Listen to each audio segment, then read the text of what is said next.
Il Mediterraneo, mare di terra, è quasi un lago.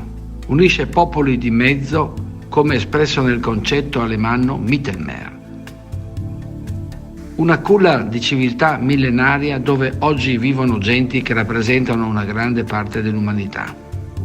Mediterraneo, mare di terra. L'IMES, con il professor Guglielmo Cevolin, ha fatto ancora centro, grazie alle iniziative culturali del Comune di Vittorio Veneto, promosse dall'assessore Antonella Uliana e dal sindaco Antonio Miatto.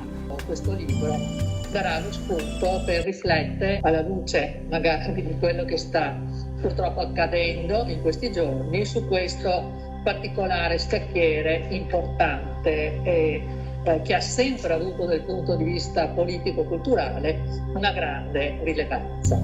Io porto i saluti del sindaco, il dottor Miatto, saluto e ringrazio la dottoressa Rosanna Turcinovic, giornalista e scrittrice e autrice di questo libro, il dottor Ezio Giudicin di Tele Capodistria e il professor avvocato Guglielmo Cevolin, ormai un ospite fisso con la geopolitica qui da noi, dell'Università di Udine e presidente del gruppo di storia, studi storici e sociali Pordenone, coordinatore poi dell'IMES Club Pordenone, Udine e Venezia.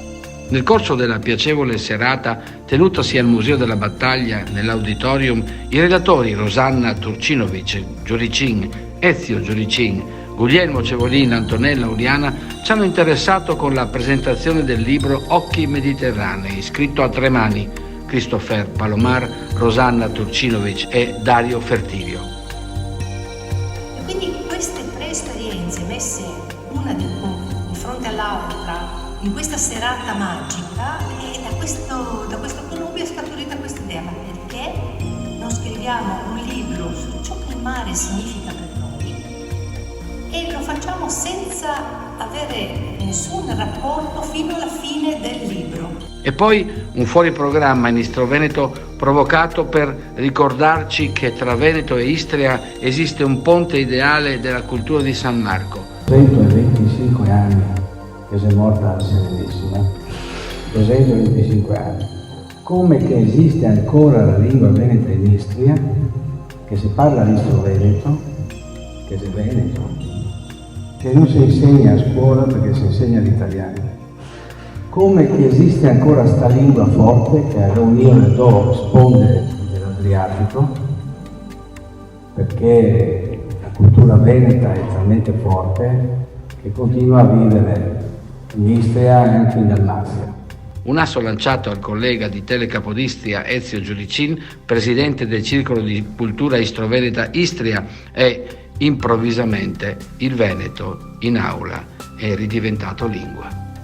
Ma ascoltiamo dai diretti protagonisti questa splendida serata e concetti che hanno espresso gli illustri relatori. Di fronte al bilinguismo del dialetto istroveneto e dell'istrioto, hanno preferito l'istroveneto per dare alle seconde e terze generazioni la possibilità di capirsi e di veicolare un linguaggio che era riconosciuto in un ambiente molto più ampio di quello locale. Parliamo dei rapporti con Trieste, col Veneto. Trieste tutti parla dialetto, i veneti che venivano da noi parlavano dialetto, quindi era un modo per aiutare i giovani a cercare di capirsi con gli altri in maniera più facile. Oggi in Europa, anche alla luce di quanto ne sta accadendo per la guerra in Ucraina, eccetera, vedremo il mancare, il venir meno di questi valori. Aggiungere ancora una cosa che secondo me era insita nella domanda che ha fatto il signore, che secondo me è molto molto importante. Vuole una minoranza salvarsi da sola? Chiedevelo. Allora, per tantissimo tempo la minoranza doveva rimanere cuccia a cuccia, non poteva assolutamente esprimere quel che era le sue necessità, perché era il mondo diviso in blocchi che non permetteva di dialogare tra la Jugoslavia e l'Italia in maniera così semplice.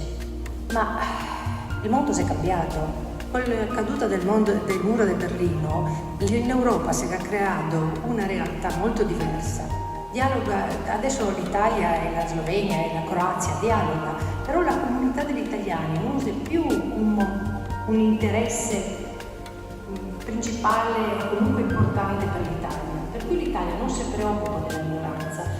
Io, oltre ad essere giornalista di TV Capodistria e dunque avere modo di affrontare spesso, quasi quotidianamente, le tematiche riguardanti la minoranza italiana in Slovenia e Croazia, ed oltre ad essere stato uno degli esponenti di quei movimenti, di quelle forze che hanno portato a un radicale, un profondo rinnovamento democratico delle strutture istituzionali della minoranza in questi territori, oltre un trentennio a Trieste sono anche presidente di un'associazione particolare, un'associazione che si inserisce nell'alveo delle associazioni degli esuli, Circolo di Cultura Istroveneta Istria di Trieste, ma che è sempre stata un'associazione che ha voluto sviluppare, fecondare, sostenere il dialogo, la collaborazione e la ricomposizione fra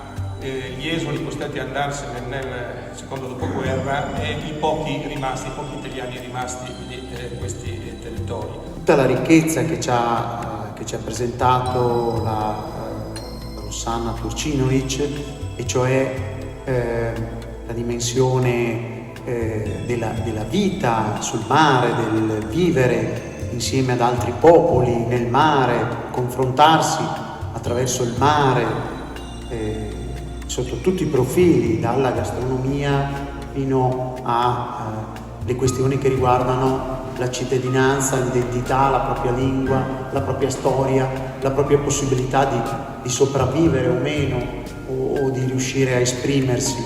Quindi siamo in una dimensione sicuramente dove emerge un po' la pluralità del Mediterraneo. E quindi un progetto per cercare di salvaguardare la minoranza, se necessario.